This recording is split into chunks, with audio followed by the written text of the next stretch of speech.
and they're going to get paid regardless. You got a group of people that make decisions about whether other people have health care, and they're going to have the best health care regardless. And so it's kind of like, wait a minute, maybe we need to, revisit this whole thing, because a lot of those individuals that are, like diehard MAGA and, that really are playing that race thing, it's all about race. They don't even realize that you ain't in the 1% either. So you in the same boat I'm in. You're not on the yacht. You with us. You don't realize it. You're making this about race. But at the end of the day, it really boils down to money. You just said it, Constance. We got a president who came through the door enriching himself, and every day with every play that happens over and over and more and more. If I'm not selling, a shirt with a piece of my ear hanging off, I'm selling shoes, I'm selling crypto, I'm selling stuff, I'm selling pardons. It really is, and it's sad. So I think we got to keep our eye on that. And I think a lot of times even the racism part of the conversation is something that keeps us off balance. We lose focus and we forget what's really going on in front of us. Is we got a whole group of people over here, and they on the come up, and they coming up. And then there are a whole lot of other people that's just really falling by the wayside, and they're telling us it's about race. And then they're doing all of this other stuff. So I don't want us to get distracted and lose that point either. I'm so glad that you said that, because it's about greed. When you look at the top 1%, 20 years ago, 30 years ago, there were no billionaires. These motherfuckers is not just trying to get to billions, but they trying to get to trillions.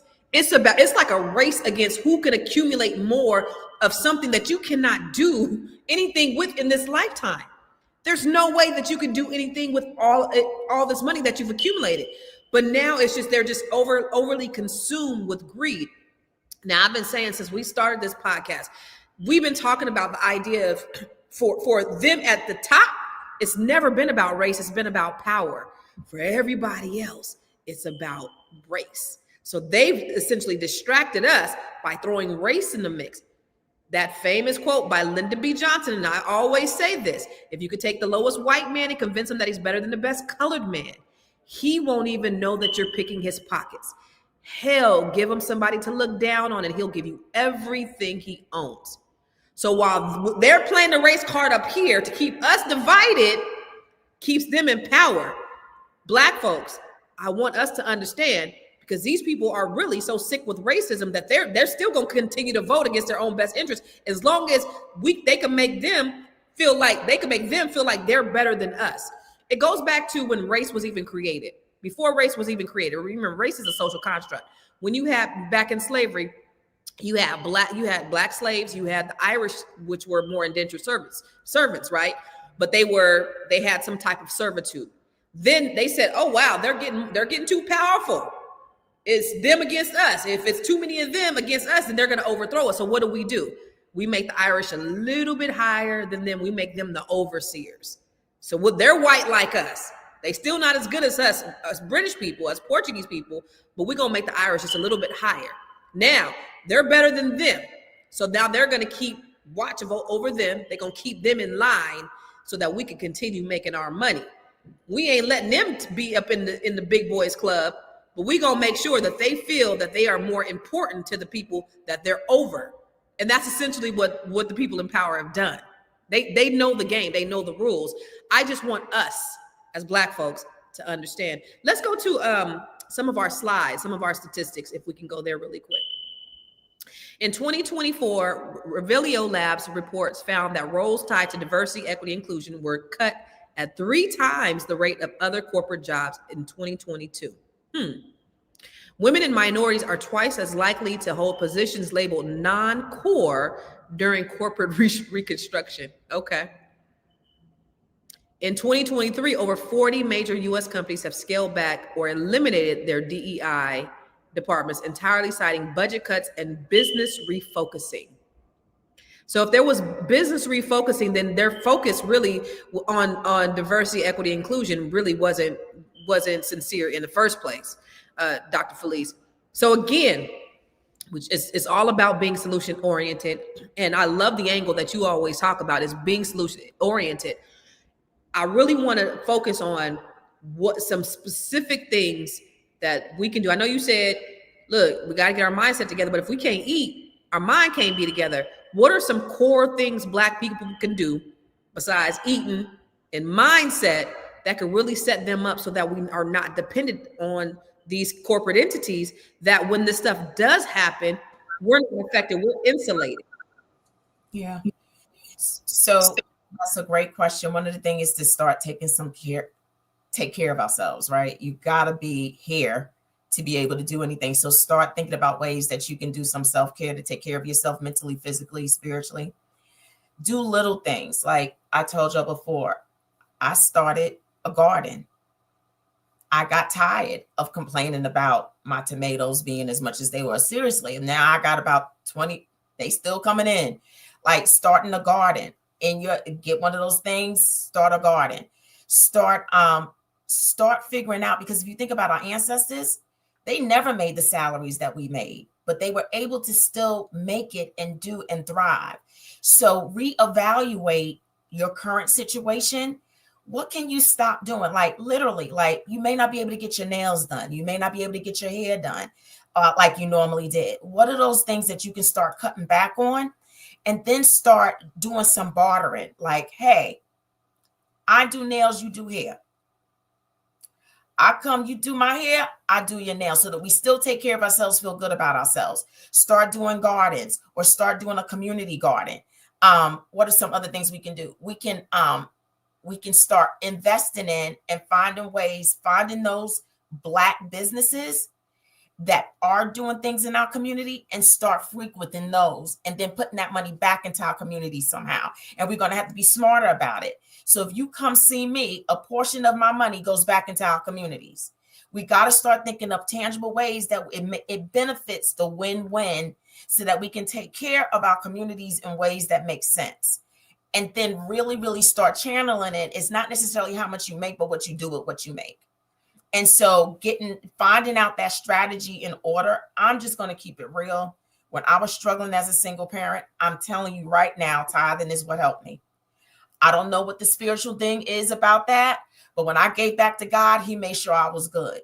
And so he gave me ideas about how I could make sure and thrive even when I didn't have it on the financial end. So just getting back to some basics and being smarter about how we conduct our everyday lives so that we can make it. That's just the start. Constance, I want to piggyback on that. And I think another thing, and very I was going to ask you the same question anyway, so go ahead. Central thing is we've got to feed into our young people. I mean, there are so many things that younger people have never seen, they've never experienced. And so for example, back during the summer, we hosted basically an each one teach one type event here in the community, because there were so many young people that didn't know how to do basic things, things that I think are basic. And the idea for this, for me, came from being at Walmart and having someone, a male, almost, I don't know, he looked like he was probably somewhere between 24 and maybe 30, walk up to me, ask me if I had any jumper cables. And he says, well, I need to get a boost. So in talking to him and going over to try to help the man out, then he looks and turn to me and look at me and say, well, do you know how to install the jumper cables? Oh, okay. So for me, what that said is there are just some things that our younger people may not know how to do. I'm not judging you. I'm not criticizing you, but I see this as an opportunity to step in and do something. So we literally hosted a day where we had people to come out. We had the mechanic to come out and show and work with our young people on, if you have a flat tire, this is how you change the flat. This is how you put the cables on. This is how you operate a lawnmower.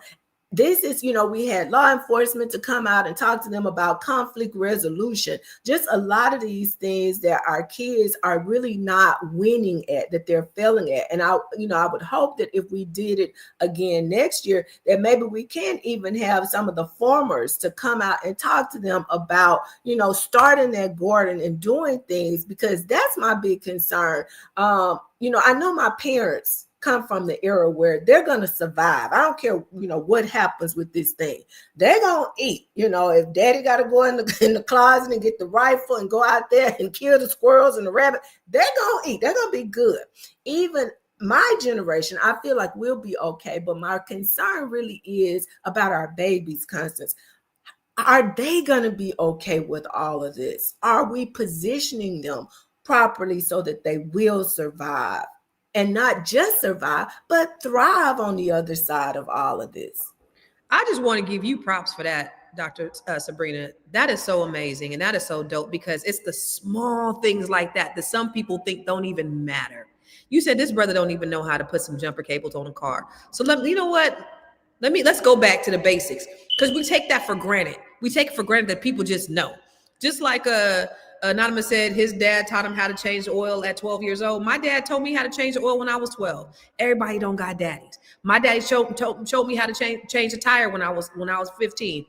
Everybody don't got a daddy. Everybody don't got a daddy to show them how to do that. So going back to the basics, because these are basic fundamentals. Right now, me being a single mother, my youngest gets the benefit of learning how to do things, because we got to, listen, I'm out here Barbara the Builder. I'm installing floors, I'm putting shelves up, I'm putting desks together, and my son is helping me. He has the benefit of being able to having to learn how to do this. He's putting tables together, chairs together. He be always telling people, the reason why you sitting down right now is because of me. Okay, yeah, that's right. That's what's up. That's good. But so I want to comment, Constance, because I saw a comment in the chat, and I want to put us in check. Okay, somebody made the comment about that's the mother's fault, because this mindset of we don't need a man and this, that, and the other. Every situation is not the same. There are some situations where women did not have husbands. I have a niece, my husband's niece lost her husband when she was 24, 25 years old, had to raise 3 children by herself. So everybody's situation is not the same. And even if it is, even if the women didn't have a man in the house, we can talk about it all day long, but we got to have a solution.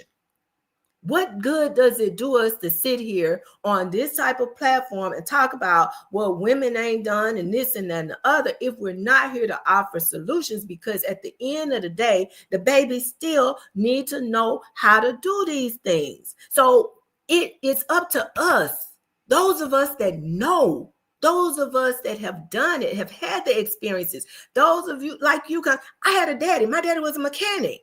He showed me, he didn't have any sons. He taught us certain things. And I think we have, when you talk about Dr. Felice, community, this is what community needs to be focused on. Don't worry about the fact that Shaquisha got 3 different baby daddies or whatever. We still have an obligation as community, because the answer to our community may lie within one of Shaquisha's children. We don't know. Can I piggyback on Dr. Sabrina? And that's where all the generations come into play, right? I think that if all the generations, we can bridge the gap. So you got a big baby boomer generation that is retiring. Well, what you can do with that is be productive and come back around to the younger generations. You have time now to come back and make sure that the younger generations are knowing that wisdom, that they're getting that wisdom and that modeling from you. So it's just a circle, right? So there's no reason for there to be any gaps if all the generations are playing their role and building up the community that you're talking about. So now I made my husband do it. My husband retired. Guess what? The tennis team for the Black High School, which is historic in Charlotte, first time they went to the regionals. First time on his watch, because he came back around. He's doing it for free.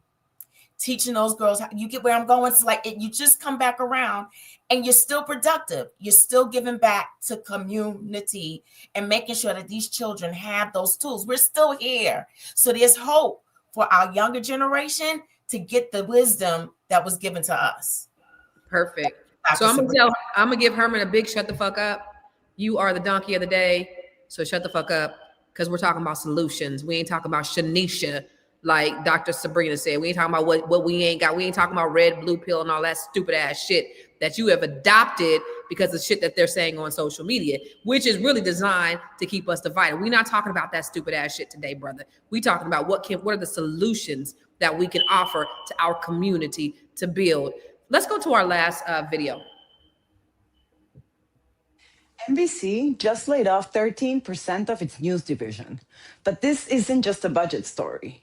Entire teams were wiped out, specifically the ones covering Black, Latino, Asian American, LGBTQ+, and other underserved communities. So not random cuts, but strategic silences. A whole vertical is now being outsourced to a private media firm run by a white man with zero public commitment to continue that coverage.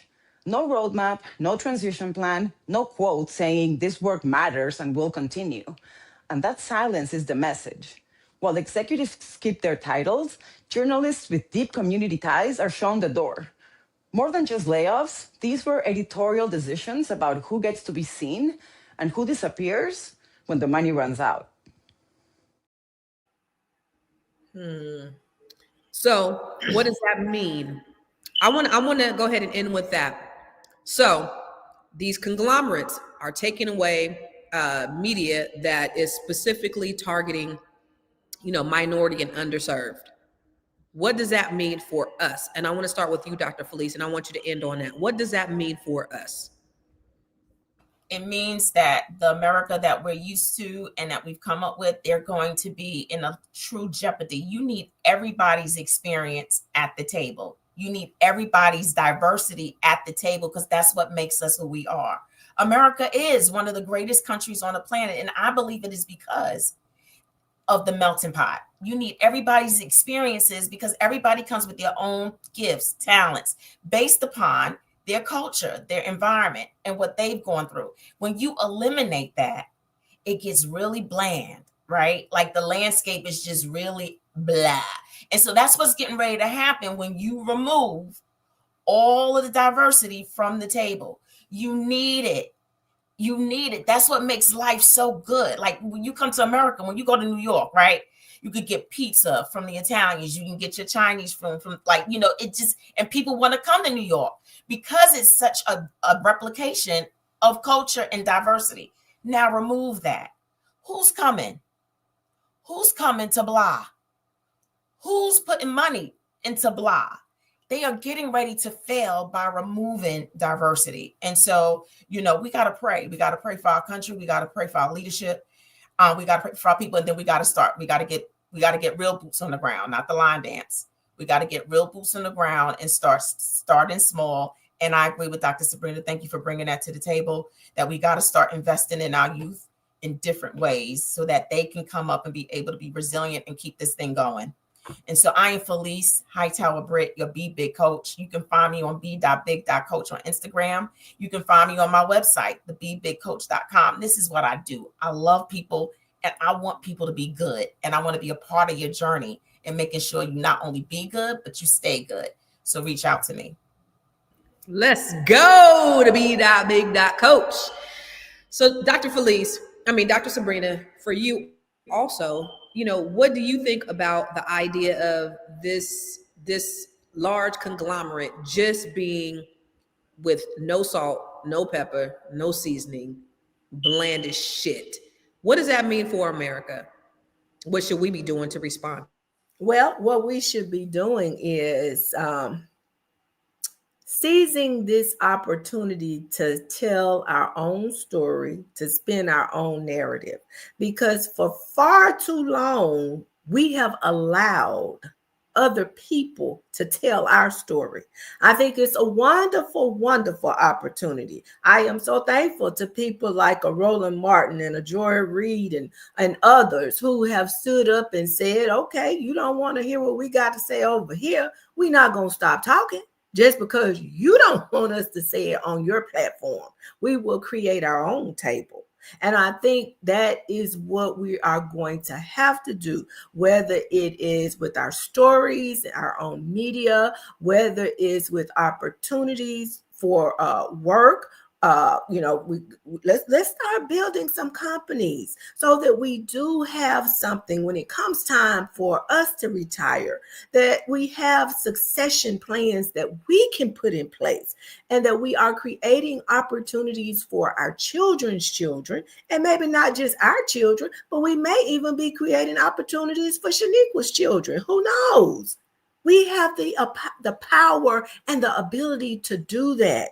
And I think some of us are going to have the foresight to not get caught up in all this other chatter, not get distracted by all this stuff, but to seize this opportunity to be better and to do better. Okay, so they cut off your medical benefits and they cut off your SNAP and all this. Maybe that's a sign that we got to start back eating the way we need to be eating those things that are healthy for our bodies. As I minister to others, I'm ministering unto myself. I'm moving differently, moving into 2026. I want to take control of my own health, so I'm not dependent on what the price of drugs are. It don't matter what they cost, because I'm not taking them. I'm not dependent on that for my health. And I think this is a wonderful opportunity if we will allow it to be. That being said, y'all, I'm so excited to be back today. Y'all know who I am. I am Dr. Sabrina Edmond Williams, educator, author, and investor, opening minds and closing contracts. I am so noted. I'm happy to be here. We've been gone for a while, but we are back. We are happy to see that y'all didn't forget about us. I see all these familiar names. We're back, and we got some stuff to say, and we're glad that you tuned in to listen to us. I am here to help you if you are interested in establishing your legacy plan. Dr. Williams is a life and legacy planning strategist. I would love to talk with you. You can reach me across social media platforms at I Am So Noted. That's IAMSEWNOTED. Thank you kindly. And it's so good to be here with my fellow queens. I look forward to doing what we do. Did I not tell you we have the most intelligent and queens on the planet on the panel today? The absolute right ones to have this conversation. These ladies are absolutely the right ones.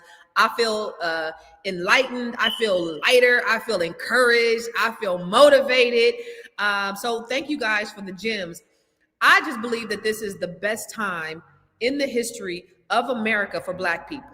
Now, hear me out. This is the best time. We see all these things taken away. Listen, this has always happened to Black people. We've always had to figure some shit out. We've always been struggling. We've always been the last. Everything that you see, everything good, we on the bottom, everything bad, we on the top. That's kind of been how it's been. And something needed to happen in order for a shift to occur in our community. And while America is on fire, somebody said in the comments, there has never been a time where so many white folks was out protest. There's never been a time in the history of this country where white folks and Black folks have been out there protesting, but not white folks. So I think that we have to really seize this opportunity, y'all. We have to build businesses. Less than 3% of businesses in Black communities are Black owned. What does that mean? We got to start building our own brick and mortars. We got to start doing our own community gardens. We got to start practicing collective economics. Black people will do business with Black people if we had options. We have $2 trillion of spending power. Less than 2% is spent within our community. We got to change it. Well, the reason why less than 2% is spent in our community is because we don't have enough businesses to spend with.